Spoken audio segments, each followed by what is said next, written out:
me to discuss this is Joy Ubem.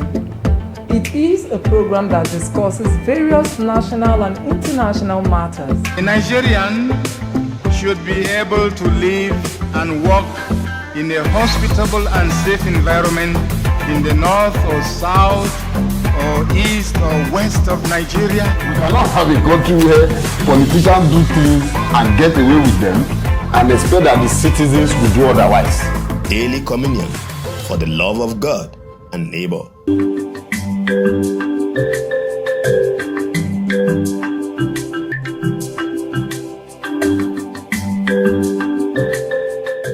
Hello and good morning. I hope you all slept well. I don't know how your yesterday went, but I say to you, however it turned out, how did you treat it? Whom did you run to? If you ran to God, then you did rightly. When you are tired, when you feel that the world is closing in, there's so much trouble, so much persecution and everything, I strongly advise you run to God. Psalm 46 verse 1 says, "The Lord is our refuge and our strength, our ever-present help in times of trouble." Therefore, Jesus does not want to know whether you are right or you are wrong. He's your refuge. As long as you come to him, he will shield you first of all, and then he will save you. Have a beautiful day ahead. Remember, run to God in times of trouble, and he will save you. Have a peaceful day.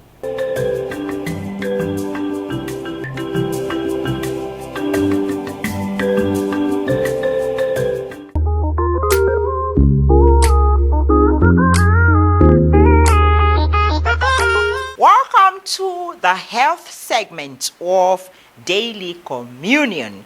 Thank you, Arthur. Thank you, Joy. Today on the healthy segment of Daily Communion, we are doing vomiting or emesis. You know the way it is with us on this program, we always give you things you can relate with. Talking about practical things that happens to all of us, both male and female, when it has to do with health and lifestyle. So today we're talking vomiting. Vomiting, which is also known as emesis, is the forceful expulsion of the contents of the stomach through the mouth. So, what are the causes of vomiting? Do you know that viral or bacterial infections such as food poisoning or stomach flu causes vomiting or emesis? Do you know that intolerance or sensitivity to certain foods or ingredients can cause you vomiting or emesis? Do you know that certain medication can cause you vomiting? Oh, you didn't know all this? Well, now you know. These are all facts. Now, permit me to educate and enlighten you more on this. And as usual, practical things you should do, lifestyle you should maintain to not to get infected by some of these viral bacteria or get infected from contaminated food or contaminated water that could cause you vomiting. What do you do? First and foremost, in a situation like this, you stay hydrated. Drink small amount of water or fluid like juice per time. You know, at this point, if you've ever been down with this emesis, you will know that you often begin to feel like you want to drink water, and the moment you drink a whole lot of water at a time, you go throw up again. You drink, you go throw up again. So what should you do to help yourself in this situation? Drink a little water per time, no matter how thirsty you may be. Then please give yourself enough rest. Plenty of rest. This will help your body to recover if you're already down with these with emesis. Then do what I call bland diet. Bland diet, just like I explained about water, is you eating a little food at a time. Sometimes we decide not to eat food because the moment you eat the food, you begin to feel the rumbling stomach, the cramps, the pain, and all that. So you become discomfort and you don't want to eat food again. No, do not stop eating food. Just eat a little bit at a time, so that you can have enough nutrients in your body. The thing about this vomiting is that we don't even know per sure what might have caused you vomiting or having emesis at a time. Like we say, contaminated food, you are reacting to something in the food or ingredients in the food, certain ingredients, you're reacting again to probably water that you drank or something. But I will advise you that if you have any of these symptoms that I talk about, especially when the vomiting becomes too frequent, and then again you begin to vomit blood and all that, no, that is red alert. It is time for you to quickly consult your doctor or take yourself, if you can, to the nearest healthcare center so that you can be diagnosed and treated properly. There you have it. That is how much we will take on the health segments of Daily Communion today. Now, remember to always add exercise to your daily routine. So, let's quickly join the fitness center of Daily Communion for our daily exercise. Let's go there. I am Nelly Frank, your therapist.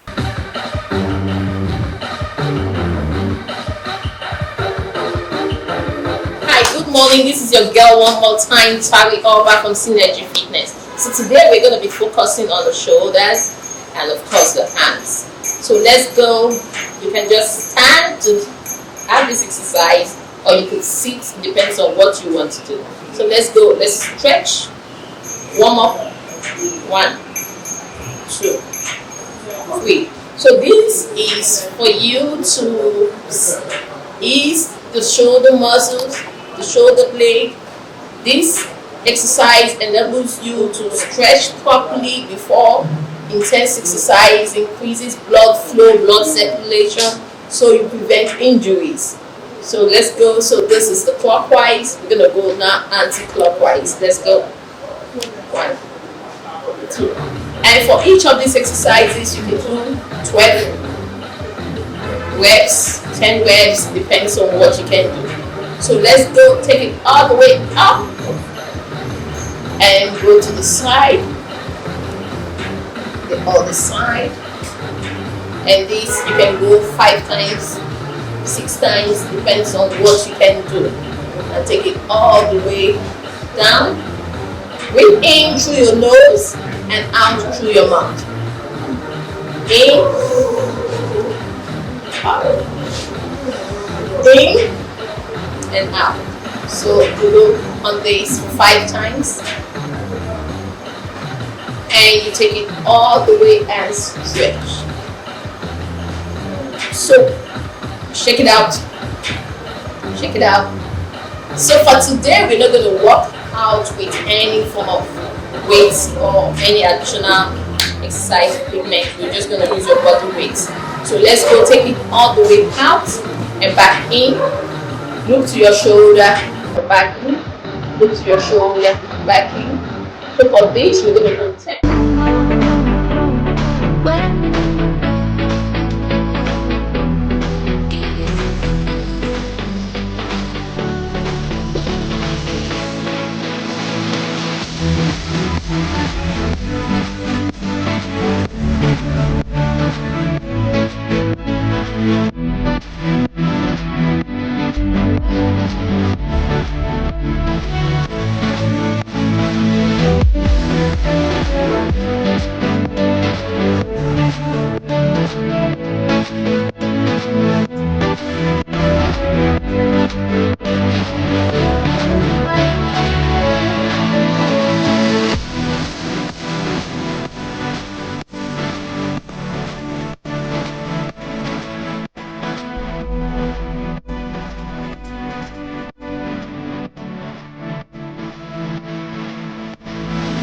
this feeling, I'll just stay. Fingers tracing with the way.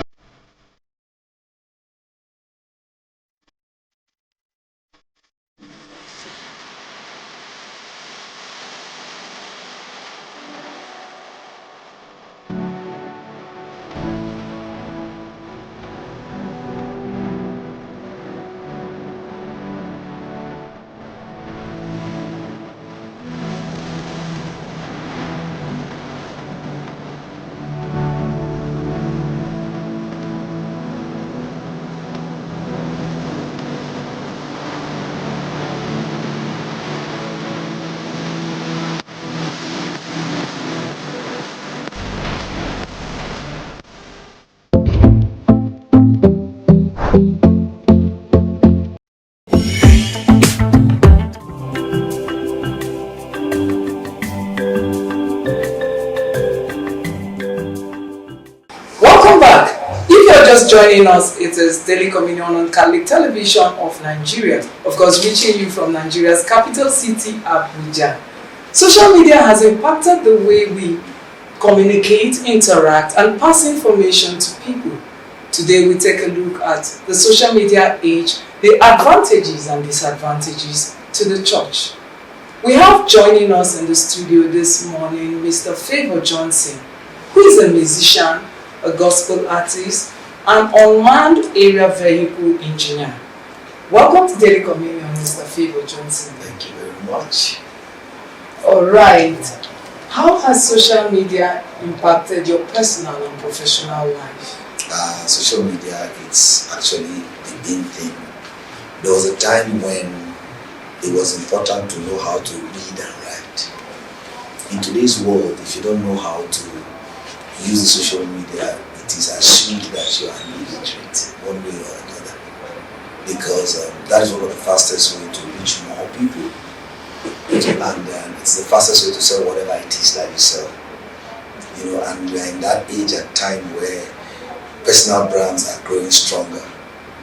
So much so that an individual who has a lot of following and influence can compete with an entire media institution.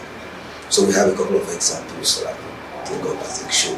Let's hear some examples. Somebody like Davido, for example, because of the amount of influence he wields on social media, Davido could take within 10 million to give you 1 minute of advert. There's scarcely any media house in Nigeria that charge that much for 1 minute on a mainstream television. And what has made that possible is social media. And I'm being modest because from what I heard, they even charge more than that. I'm talking about these individuals whom social media have grown their influence and reach beyond media institutions like yours and other television houses. I wanted to hear about your own personal. Yeah, my personal, how do I put it? I have an average of 9,000 plus followers on social media. At the Which moment, of the platforms? Facebook especially. Okay, but you're on which platforms? I'm on Facebook, I'm on TikTok, I'm on Instagram. Which do you prefer? I prefer Facebook because of the ease of use Okay. for me. Yeah, And again, when you talk social media, you know how some people prefer to write with pencil, other with ink, other with other things. Some people prefer to use Instagram while others want Facebook more. Though they are all meta services. You know, people have even figured out how to leverage even WhatsApp, which is even more direct, very more direct and specific to the social media space now is WhatsApp. And people prefer that platform even more than the general ones. For professional For use. professional use, yes. So we have LinkedIn, we have other social media platforms, not necessarily on everybody's faces, but yes, it's all over the place, like YouTube, for example. You know, these are all social media platforms. Then there are ones with which you can actually interact like almost immediately with people, like Facebook, for example. You can easily just DM me. I've never seen you before. I don't know you, but because I'm on that platform, you can just reach me and say, hey, listen, I'd like for us to do such and such together. It wasn't like that before this particular revolution that we're in, this particular age of AI and information. Well, I would like to look at the angle of the church and social media, and as it relates to the younger people, the young people, Generation X, is that what I call it? Alpha. Gen Z generation. I think we're going past Gen Z and X. Okay. I think it's Alpha generation. Alpha generation. Yes. Now, how will the church coexist with this generation, this modern generation, using the social media? Okay, good. So what I can say to the church quickly and very directly is that the church should make an adjustment to their approach to everything that they do now. This particular generation is they are in an information generation. There's what we call information overload. Whatever ideology, whatever values you think you're pushing, there are a couple of more influential individuals pushing either opposite of what you're saying or supporting it one way or the other. And what I think the church should do is to understand the space. These individuals, Gen Z or this Alpha generation or whatever you call them, understand their mental preference, what catches their attention. We have the weakest attention span in human history. How can the church communicate to these people? Because to make a sense of any religious ideology or teaching, you need an average of 5 to 7 minutes to explain a point. But this is a quick fix generation. They don't even have that much patience to even listen to you through.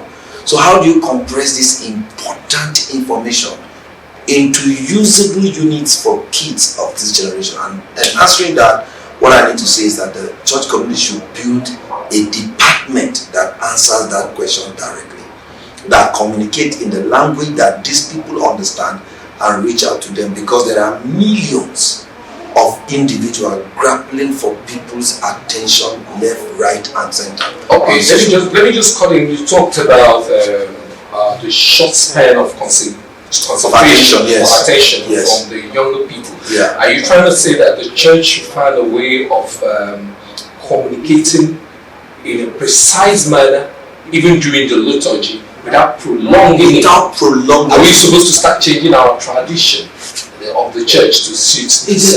It is not change that I like to call it. I think it's evolution or innovation. Using innovation to communicate the same thing, understanding the times and the season. You know, if it makes sense, it doesn't make sense. Because what I'm trying to say is, the church should understand the times that we are in and how to best communicate to this crop of persons. Are you saying they should reduce the length of time for masses and... I am saying they should find a way to compress important information into simple lines. Okay, let me just... That can fight for those attention and catch them and also send the meaning down. I want us to look at it from this way. We watch a lot of programs from other denominations, and they are not brief. We're going to look at a lot of churches. Their programs, even with their youths and everything, takes about 4 hours. And probably, maybe because there's a lot of dancing within 3 hours or something. But you go for mass, it's precise, max 2 hours, 1 hour, 30 minutes. And a lot of young people still stay outside the mass. So how can we, in this age, we already have a shorter time for the masses. During the masses, the young people are staying outside the church. But if they go out to other denominations, they tend to stay longer. How can we make it interesting? It is the attention, like I said, things that catch their attention. It is not. So it's not the length of time. It is not the length of time. Okay. It is the method, the approach, and the choice of words that communicates to them. You could hear me speaking. If you don't understand my language, no matter how loud I speak, you would not understand it. And so there is a particular way this generation, especially the ones that consume social media, there is a particular way they should be communicated to. It's up to the church to figure it out relevant to the spiritual truth that we carry and bless them with it. That's one. Two, to use the same social media to groom their attention to endure spiritual truths, value systems. And what is altering the value system of this generation we're talking about is still the social media. We need to put a lot of research, even as a church, into the social media space. When they are in church, for example, during mass, during service, during whatever procession, we know that we go through the norm because they were raised here as Catholics. They understand the method. What do we do to get their attention? And that's what we need to focus and then be able to translate that to the social media space. It's up to us to come up with the solutions and approach them. Talking about what should the church do right now, if I'm answering the question well, I'm saying what we should do is compress this important information into usable units. It's up to us, educationists and people who create academic material for basic 1, basic 2. We know how we conform this information to their level of mind. That's what I'm saying. It's just like what transformers do. They break down high voltage to smaller units for the house to be able to use. So in the same way, we carry this important information, we should find a way to break it down for the social media communication. Those who want to listen on, like right now as we're on this show, I'm sure a lot of people want to sit down and say, oh yeah, how is the church relating with social media? You know, they will stop over and watch. You know, and if whatever we're saying now does not catch their attention in the first 6 seconds, trust me, they're going to flip over to something else. Before, you've not talked about balance. Remember that we still have other people, the aged, other gens amongst the congregation, the Catholics. So how do you balance all this? We should prioritize what our focus should be per time. Because balance has a way of finding itself. There are dedicated Catholics that no matter what happens, they don't miss masses. And when they come to focus, they are there. Are we going to be focusing on them? No, we're going to be focusing on those that are easily distracted. Isn't that what Jesus did? He left the 99 and went to look for one. Isn't that what the Bible says he did? That's exactly what we're going to do as a church. We're going to focus on the generation that needs attention more. I'm talking about balance actually. All age bracket use social media. And there's an algorithm, there's a system social media mechanics use. If you whatever you watch, they take cognizance of your media habits, your interest, and they continue to forward those things you spend time watching. That's what the algorithm does. So the algorithm finds a way to throw in balance. It's up to us to find a way to catch their interest. I'm looking at the church in the future. Now the teaching of the church says we should listen to Mass. Vis-a-vis our attendants. Now, if we have to listen to Mass, which the church teaches, is it enough for the church, for people to be home and just watch Masses online, via phone, or any other social media? That's number one. Do you see the number 2 question? It has to do with the sacrament. Social media is giving us interactive communication. Do you foresee a situation where the Catholic Church will allow people to do the sacrament of confession, that is the penance, using the social media? That is where you have to talk to your priest on phone, pick up phone, and say you're ready for confession. Do you see that happening? Then I'd like you again, before you answer that, look at the church attending the Mass, physical presence, and attending the Mass via the social media. It all boils down to the value system. You know, I spoke about innovation earlier.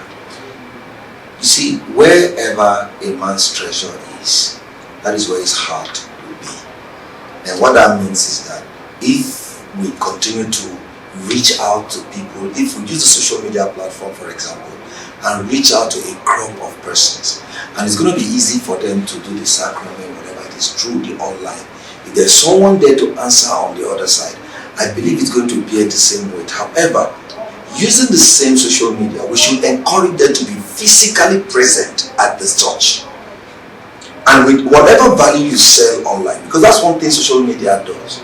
It's a place where ideology, concepts, and mindsets are amplified and promoted. Some will accept, some will not accept. You understand what I mean? So yes, if in innovating, we create the opportunity where fellowship can happen from wherever a person is. Let's say you don't have the chance to be there, but rather than using the time of not coming to be in the physical service, it will be a good thing to connect online, like we stream 247. Very soon, the Catholic television, I believe, will be streaming 247 on YouTube, for example. And what that means is that wherever you are, your need for God is close to you via the social media. I remember in this topic earlier, we talked about the advantages and the disadvantages. And I think what we're discussing at this moment are the advantages of this social media. Yes, I think it's a good opportunity to, through innovation, expand the reach of people's spirituality and connectivity to their priests and services at every given time using the social media. What do you think this? Will there ever be a time where the church will allow sacrament of confession, penitence to? I believe so. I believe 100% so, because things are really moving fast and evolving. So yes, I strongly believe so. Very soon, if not almost immediately, that is also something that will happen in a moment from now. Okay, you've been on social media for quite a long while. Yes. So can you tell us how it has evolved? It has evolved quite a lot more. Earlier, yesterday, I was staying in touch with my fans. I've been working on a song on Africa. Good. Working on a song on Africa. And in that particular song, I mentioned every African country in one track. And to make my fans stream those songs, download them, I've been giving them progress report on how I've been going. How did you get your fans? They find me online. They like whatever I did or say and follow. You know, like I told you, algorithm, the way it's structured, it has an artificial intelligence that observes people's interest. Once you watch certain video more than twice, those types of videos start coming to your phone regularly. And when you do the reel, for example, if you put a song or information, anything you put on the reel, it goes to people who are not even your friends on Facebook. Those people can now make those reels and decide that I like this person, and the person follows. And once the person follows, whenever you post anything, the person will also hear, Facebook will send them a message that Mr. So-and-so just posted, and then the person goes and clicks. So that's how people form their audience and they continue to interact with them. So that's how, you know, and then I was telling them that you guys stay put, I'm working on the final part of the music now, you guys just stay, I will soon release the song. So they're all waiting for it right now. The moment I do that, they are all going to click and listen to the song. So how do you make your money? You mean from social media? Yes. Yes, if you're able to build a number of following and you give the Facebook platform the opportunity to put their adverts on your content so that the people following you can see what someone else paid them to sell, then they give you a percentage of that money paid to them, and then it's forwarded into your account at every given month or number of views. That's how money is made on Facebook. One of the ways. The other ways for monetizing is when you know that whatever I publish on my page, a minimum of 4,000 people will see. It's easier for you to come here and say, I want to sell such a product. Can you help me place an advert on your platform? And I say, oh, give me 2,000 to do that for you. And then you pay me. That's me monetizing my social media in a way. But that will be a topic for another day because it's an entire body of information on its own. So do you have an avenue or a platform where you teach the young people or people who are interested in social media development or self-development? Do you have a platform where you teach people? Web School of Advanced Cinematography and Media Study. Interestingly, we have a training center here at the Catholic Television. So we have a program where we train people to learn not just social media, but camera appreciation, video editing, and all to content packaging, and of course on your own social media and that platform. We have that package right here, and it's one of the programs we've been offering for close to 2 years, even in this Catholic Television. So parents can actually help the children to get busy and transform social media once the training window is open, we announce it on the TV channel and everybody can hear, and they can come from various parishes to come and be part of the training. There's also been accusations about the negativity of social media, that it breeds artificial or superficial spirituality for people. Superficial in the sense that it's not just about the church now. People are watching, a lot of people are watching people who are claiming magicians, that misdirecting young people, showing them ways that could be very harmful or cultic practices. People who are claiming to perform miracles that are unsubstantiated. So this is superficial spirituality. How can the church checkmate that angle? And let me just add, I think it's being checkmated by a state government, I think in Anambra State, but how can the church checkmate that? Generally. Yes. Yes, and that's one of the vices or one of the disadvantages of social media. Whatever, it's like knife. You can't give a 2-year-old knife or blade. The knife is in the hand of a doctor who saves life.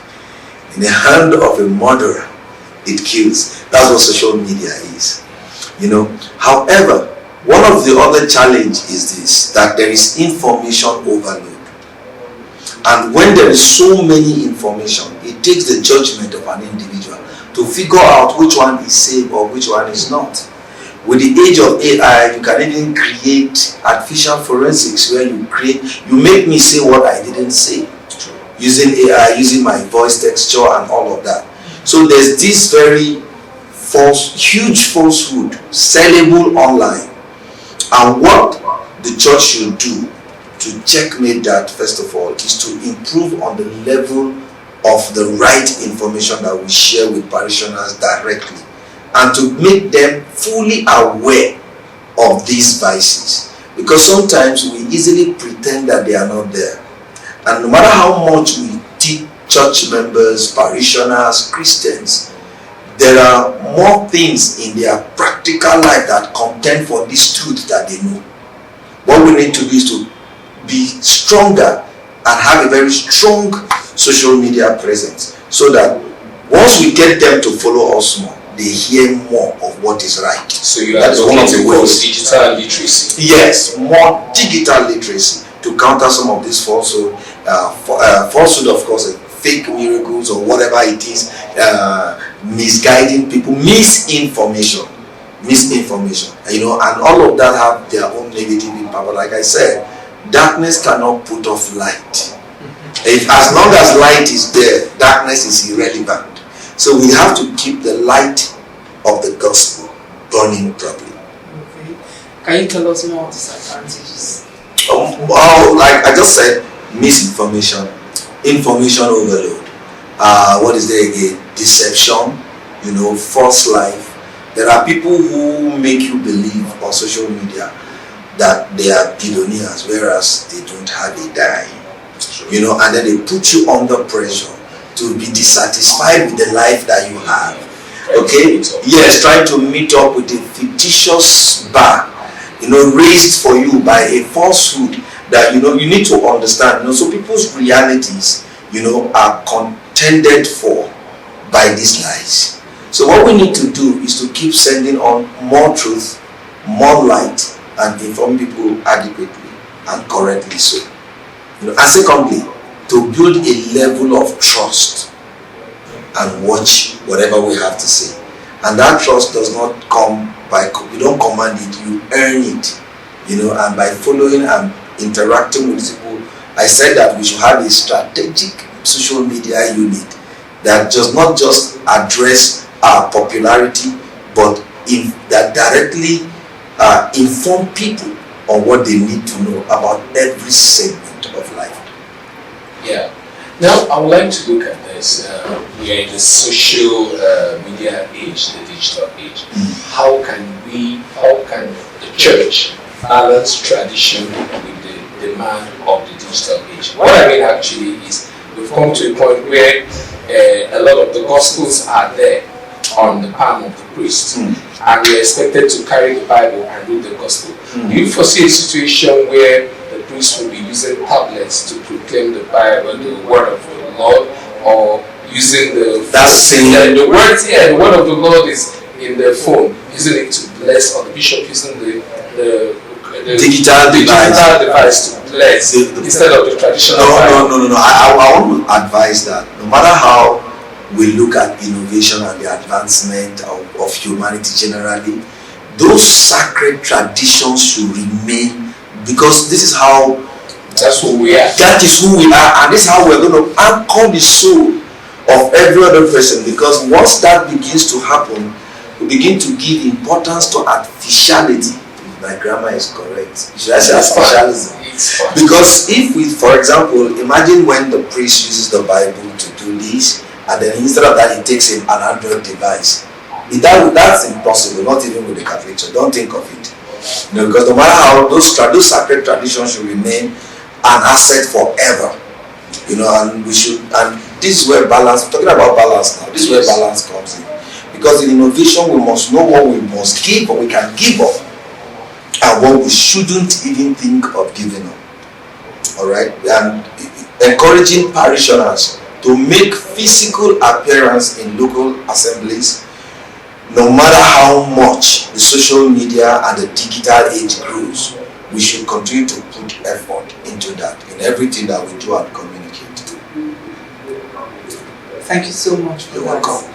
He says we should continue to attend local assembly no matter how the digital times revolve. Thank you so much for finding time to be part of the show this morning. You're welcome.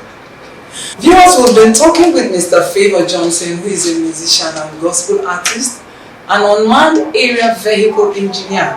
Our topic of discussion this morning has been social media age, the advantages and disadvantages. We'll go on a quick break right now, and when we return, Daily Communion continues. Stay with us.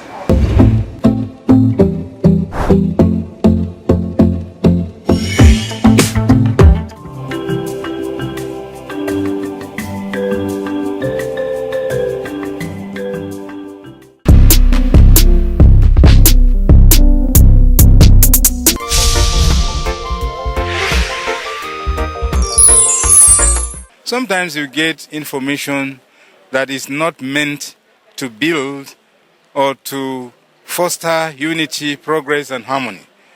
And you read that on the social media, and it is quite unfortunate. This is a very valuable means provided to us by God to use to create love, create peace and harmony.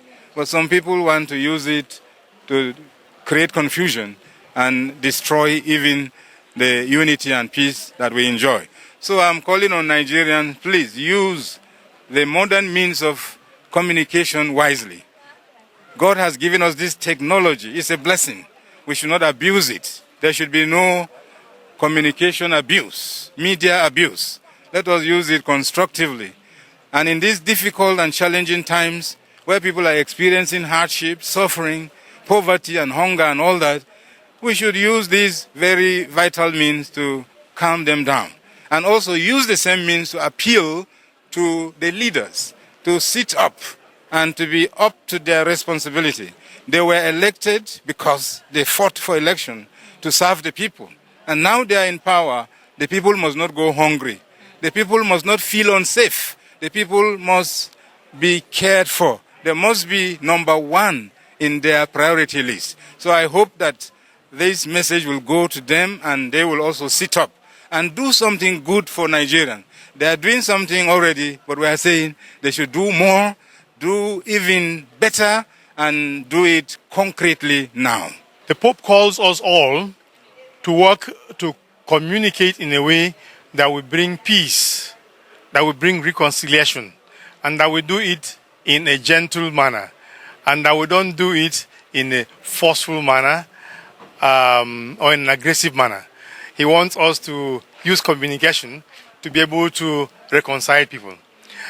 I think that a peaceful communication is possible and is the best form of communication, because when you do it peacefully, people listen to you. But when you appear to be aggressive in your communication, you tend to dissuade people from what you want them to learn. And so I would like to call on all communicators to work in harmony, to work together to bring about a peaceful world. And the peaceful world is possible through our work. And in social media, what I want to advise the youth is to think of the positive aspects of attacking the government, for the government to come to the understanding that there's hardship in this country. Not you attacking the government in a negative way. Most of the youths now, if they want to go out attacking government, is either they attack government in the negative way And if you cannot talk to your parents and tell them what you need, they will not understand. As in one understanding to tell people what you are feeling. Like the hardship that the other person was talking, that the issue of fuel, there's no peace, and all that. We need to work together as youth, not attacking government in a negative way, but rather to speak straight to the hardship that the government is supposed to look into. I don't think social media can be used to bring about peace and resolve conflict in Nigeria. Because if you try to feed in the right idea into people on how to coexist and to remove bitterness from their minds, different social ethnic group, ethnicity will always go back to feed them on what they want them to understand and what they want them to believe. In fact, social media, instead of addressing the conflict we have in the country, is escalating the whole country, the whole conflict. Because different groups have different opinion, have different reason, have different idea which they believe. So the only thing that the government can do is to regulate the use of social media. Do you understand? Making sure that the right information is being passed through the social media, and any information that seems to separate us the more is being tracked, and the person that releases that information is taken into custody and questioned and made to account for that information he or she have fed into the system.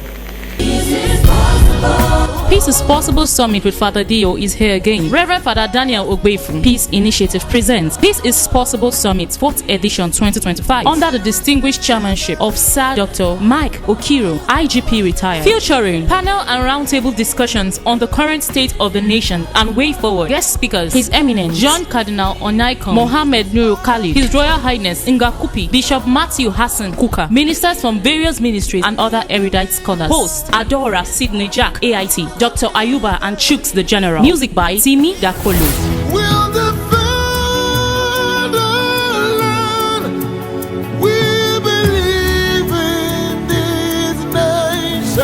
Ima Onyx, Sir Jude Nnam, members of the Islamic Research and others. Comedy by Clint the Drunk. Date Sunday 15th June 2025. Venue Nikon Luxury Hotel, Central Area, Abuja. Time 12 noon to 4 p.m. Free medical and healthcare section. 4 p.m. main event. For partnership and inquiries, call Rita Ora 070-866-81230 or deal 080-3671-0161. Powered by Dio Studio.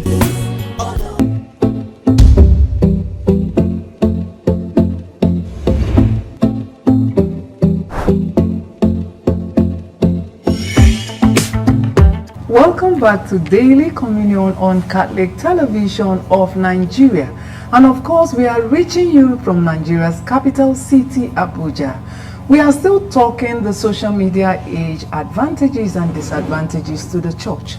And joining us this time around in the studio this morning is Reverend Father Victor Ogunyemi, who is the Director of Programs with Catholic Television of Nigeria.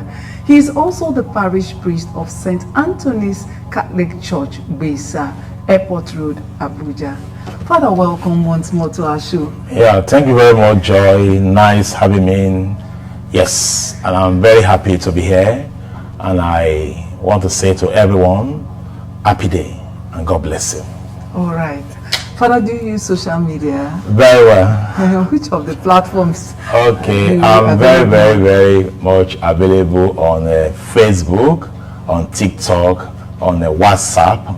Wow. I think these are my strengths when it comes to social media. Which do you use more? Which do you like? Okay, I like more. I just told you the three I use. Okay, those three. I'm very active on the three. The three of them. Yes. Okay. What do you do on these platforms? Okay, I actually use the three as a reach out to people. Okay, very much helpful to me as a priest. Okay. And it's there either privately or publicly. I reach out to people I pray with people, I counsel people, I give advice to people, I help people in various ways, and then I do a lot of when I say writing or typing, okay, I do that on a WhatsApp. I belong to so many groups, platform on WhatsApp. Recently I'm having problem with Facebook Meta. Yes, they have done something that I'm not really happy about. They have reduced my clout on Facebook. They did, because I noticed there was a sudden change in my followership. Okay, you have a large number. I do. Actually, I have over 10,000. Wow, that's okay, interesting. over 10,000. But when I bring out, when I drop messages, I mean, chats or information, those who respond now, they have reduced exactly compared to what it used to be. Okay, but that's the story for another day. Okay. But I use these three social media very, very well, and I'm happy, you know, about using them, and I see them as companions. Okay. Yes, and you know, using them again hardly make me to feel lonely. Let me put it that way. Okay, they are your companions. They are my companions, really. Okay. They are my companions for real. So if you don't see me there, you may likely ask, Father, are you all right? Are you okay? Is everything all right? Okay. Yeah. So that's the way I use social media. Okay. Yes. What does your parish do on Facebook? Just to bring out information about the parish, and also bring some things there for people to actually read and also follow. Okay. But that's the only social media platform you find your parish? No, we also have, of course, we have a platform on WhatsApp. Okay, you communicate with your members? Very well, very well. Okay. In fact, we use that to put information to parishioners, to invite them for programs in the church, to use that as a information dissemination platform, and also use it to congratulate people or to show concern when people are bereaved. So we use the WhatsApp as the most active for our parishioners out of the three when it comes to our parishioners. That's what I mean. That's to do with my parish. So our WhatsApp platform is very active.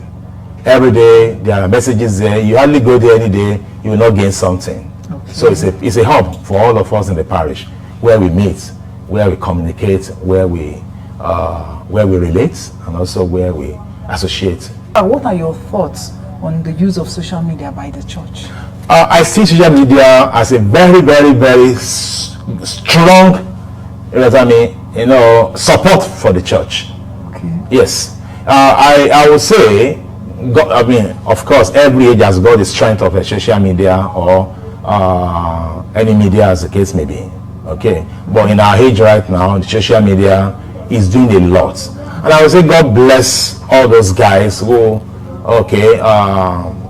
formed any form of social media, as the case may be. God bless them, because now information travel very fast through any of the social media, very, very fast.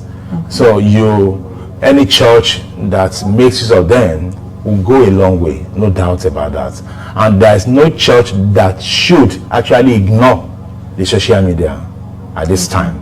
So our church, or the church generally, is actually a gainer on the social media. It's a gainer. Yeah. So the church has a lot to gain from social media.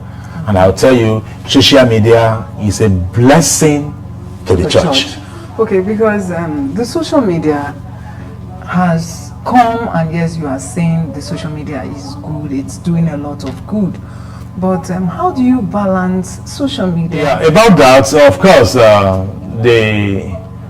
the background to that is during the coronavirus pandemic, okay, because of the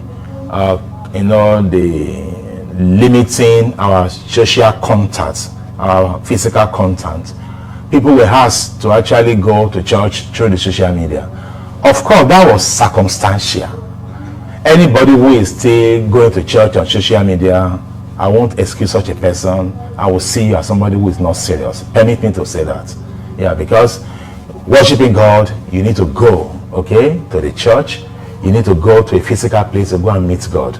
I'm not saying you can still not worship God on the social media. Of course, there are a lot of, podcast messages, there are a lot of video messages, there are a lot of ways of using the social media to, to really propagate the word of God, the gospel.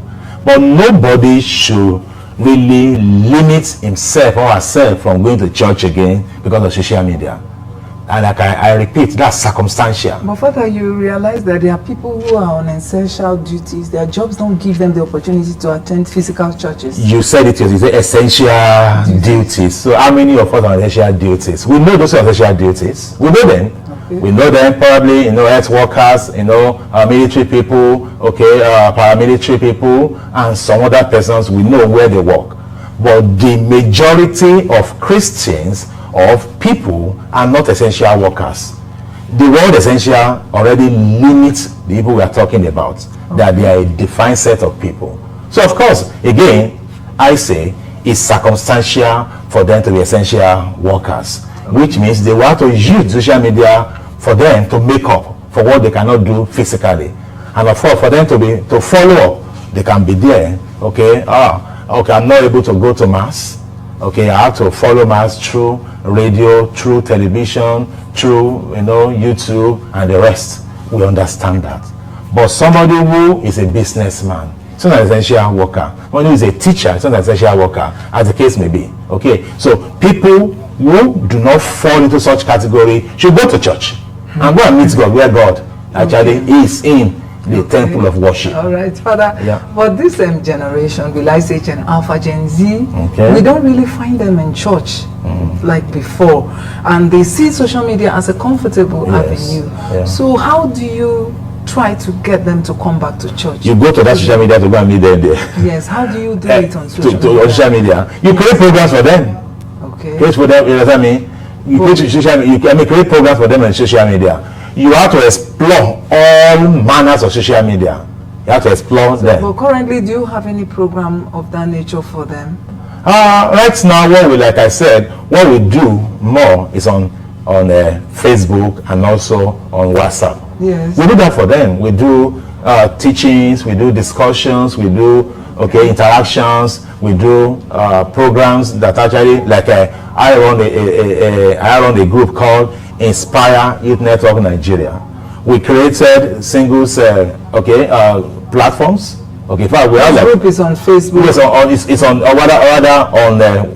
WhatsApp. Okay? Yes, and that's where we discuss a lot of things. We bring up issues there. We bring up discussions, and we settle them there. Those who are in the platforms follow up. Okay, so it's one of the ways for us to use social media by the church is for us to actually go to where those Gen Z, Alpha, generation, where they are on social media. On social media, we go to meet them there. Okay. Well, when we go to meet them there, we also let them know that they need to be in the church as well, that they should not be far away from the church as well. Of course, we can have social media church, as the case may be, still being piloted, pastored by the church. There is nothing wrong about that. Okay, but we must continue to drum it into their ears that they need to go to church. They need to go to the sacraments. Of course, nobody can do sacrament to you on social media. That one is very, very clear. All right, Father, thank you so much for that. But do you realize that this same social media we are talking about and saying so many positive things has come to destroy a lot of people, not just the youth, but the adults? Yes. What are your thoughts on that? How do you say we should use this social media so that in fact, tell us how you feel we should use this social media to minimize these vices, these ills, this negativity that it has brought to quite a number of us. Yeah, all of us must really join advocacy for the proper use of the social media. Is there a time limit? No, not a matter of the time you spend there. I'm not talking about the time you spend there. Okay. That has to do with your when I say your sense of maturity, okay, your sense of the use of your time, Okay, your self, you know what I mean, understanding about what you are doing there. So do you mean that with talking about time now, I can actually spend the whole day so long as I know what I'm doing? No, you can't spend the whole day on social media except you're a jobless person. Just like I told you right now that if you don't see me on social media, you have to ask, where am I? Doesn't mean that I don't do my work. I am a very, very, very passionate priest, very pastoral-minded priest. It's a companion. Yes, it's a companion. Of course, a companion, your friend who is your companion does not stay with you 24 hours. If I say you are married to that person, okay? Your best friend, that you two of you are 5 and 6, that you are fond of each other, you only do that as much as time can permit you. So like I said, I am very, very active on social media. Not only that I sleep there, I go there the time I should go there, and also attend to many other things. Of course, just like you introduced me at the beginning of the program, you say Father Victor Ogunyemi, okay, program director of CTV. Of course, if I were to do that, I will not be on social media every time. I have to do my work at CTV. Yes. I do my work at CTV. Okay, I am in the studio, I'm in administrative work, and the rest of that. Very active about that. Okay. Second, he also said, I'm the parish priest of St. Anthony, Bisa, Airport Road, Abuja. Of course, I'm a pastor. And as being a pastor, I attend to the people. I have time for office. Okay. I have time for activities. In fact, I'm a pastorally minded priest by the grace of God. That ordinarily, people should have programs that really keep them engaged as Catholics or as Catholic Christians. So definitely, I'm not there sleeping there on the social media. I only go there when I have time to give to it. So now, when you see people who are there sleeping there, then you have to tell them to say, oh boy, okay, my dear, it's like you are jobless. So anybody who sleeps there is a jobless person. Nobody should give social media his or her whole time, okay, but should give social media a defined time that you need to be there. Of course, it's a community. Okay. Yes. Where does the place of faith play in all this? Because as Catholics, as practicing Catholics, we cannot run away from our faith. Where does it play a role in the use of social media? Of course, your faith plays a lot of roles. One, evangelization. Evangelization. Now, if you drop a message, Jesus is Lord. Sometimes I tell my parishioners, I say, as you leave mass right now, don't drop on your status updates, Jesus is Lord. That many people will see that message and it will give them a lot of meanings. Somebody will be fighting the battle at that point in time and sees Jesus is Lord, and the person clicks to it and doesn't connect with it, and of course Jesus actually shows himself as the Lord in the person's life. Somebody may be on the verge of actually committing suicide, and the person sees that message and the whole thing there is a new narrative. So the place of faith there is that use it, okay, as a means of evangelization. Two, use it as a means of advocacy for one thing or the other about the church or about the faith. Three, use it to build community of God's people, to make people to know that we can actually form a bond in this community. Use it as well to also make others to be happy.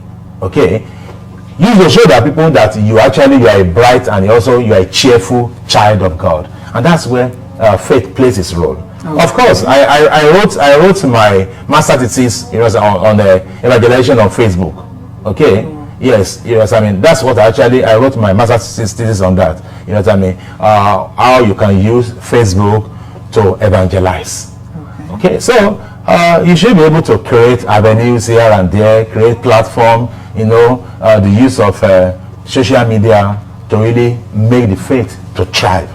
Okay, but how can the church help in the area of these vices, cyberbullying, and fake news? Because social media is one arm that really spreads fake news very fast, and also addiction, because we cannot run away from the fact that a lot of people, especially the young ones, are addicted to Facebook. So how can the church come in to help in that area? Okay, the church is not in charge of Facebook or social media.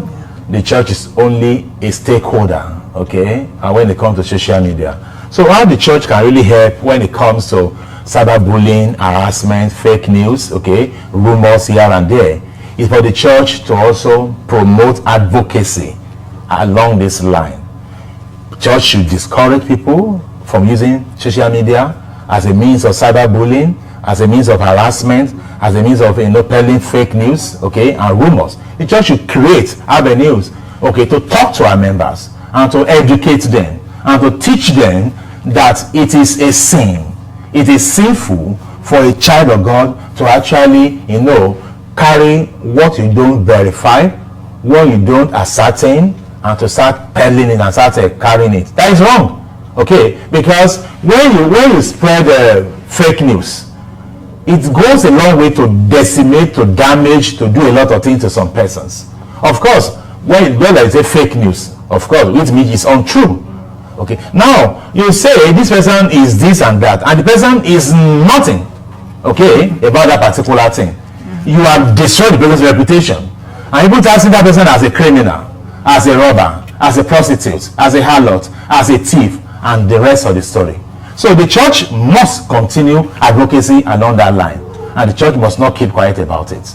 I remember that 4 years back, the World Communication Day was actually based on fake news, okay, rumors and the rest like that. It was given serious attention. So the church must do all she can to dissuade, to discourage, and also to tell people that it's sinful. It's a sin to be a league when it comes to fake news and also cyberbullying.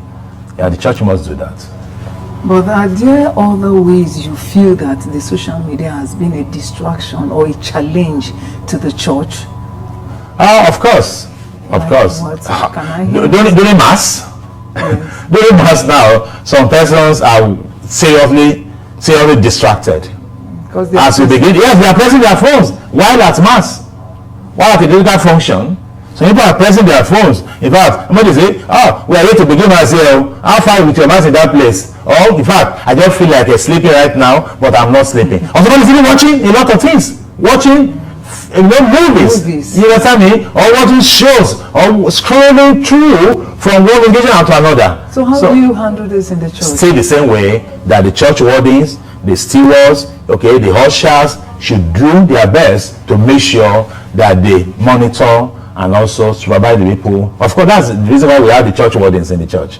To actually move around the church, to watch what is going on in the church, of course. And then if people are using their phones, and that is why as a priest I always encourage people to bring physical or Bible to the church. Okay. Yes, I always tell them to say when you use your phone to read the Bible, okay, there are certain times that there are some messages will pop up on your phone, and when such messages pop up on your phone, you are distracted. Then you want to check what's actually coming up, what's coming up. Okay, I want to see. I'm just some phones will even give the names of the messages. You understand me? So we should not encourage the use of phone in the church. But Father, with what you just said about ushers, wardens, stopping people, don't you think this would discourage especially the young ones from coming to church? It will discourage them if it's well done in the right way. Okay. Of course, those people have been trained not to bully anybody, not to harass anybody, not to be harsh. They have to be very, very humane, very gentle, very calm, and do it with a lot of courtesy and respect. Okay. Yes. Okay, well, our time is fast spent and we really have to go, but not without you saying a word to our fellow Catholics and members of the congregation and even the young ones. Okay, I want to say to all those who are watching right now, if you are a child of God, make sure that people feel your faith on your social media. Make sure that people are not confused. They are not confused. And I repeat, they are not confused if actually you are a Christian or you are something else. Because when you watch some people say status update today, you are actually confused. You will likely have to go and say, okay, is he a child of God? Is she a child of God? Because the content that you see there, they are highly embarrassing, okay, to the faith. They are scandalous, okay. In fact, they make you as somebody is actually harassing you. Okay, of course, nobody asks you to go there, but of course, when you are flipping through, you see some things that are actually very, very uncalled for, unbecoming of a child of God. So I want to say to everyone, use your social media, use your status updates, use whatever you do on your social media to glorify God. Let it be something of value, something that will have to build, that will strengthen, and that will make you to be nourished and to be empowered. That's the way you use your social media. Thank you so much, Father Oguyemi, for finding time to be our guest on this special episode of Daily Communion. You're most welcome. We've been talking with Reverend Father Victor Oguyemi, who is the Director of Programs with Catholic Television of Nigeria, and also the Parish Priest of St. Anthony's Catholic Church, Besa, Airport Road, Abuja. And our topic of discussion has been the social media age, disadvantages and advantages to the church. Remember, you can now watch us on GoTV channel 115 and on Nicomsat free to air, and on our social media handles Facebook, X, Instagram, TikTok at Catholic Television of Nigeria.